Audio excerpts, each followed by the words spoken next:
Akhir-akhir ini, kabar bahagia datang dari YouTuber Ria Ricis.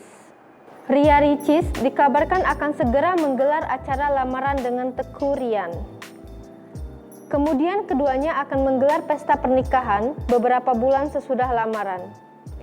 Digadang-gadang bakal segera lamaran, Okky Setiana Dewi beri kabar kurang mengenakan. Bukan soal hubungan Ria Ricis, namun Okky Setiana Dewi membeberkan masalah teknis lamaran adiknya. Ria Ricis dan Teuku Ryan dikabarkan gagal melaksanakan lamaran di pesantren. Dikatakan oleh Okky Setiana Dewi, kabar tersebut benar adanya. Acara lamaran yang semula akan dilaksanakan di sebuah pesantren gagal lantaran sedang diberlakukan PPKM.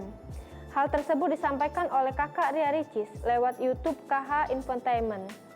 Sehingga keluarga Ria Ricis akan melangsungkan acara pengajian di pesantren, sedangkan untuk lamaran, Okky Setiana Dewi mengatakan sudah menentukan pilihan lainnya.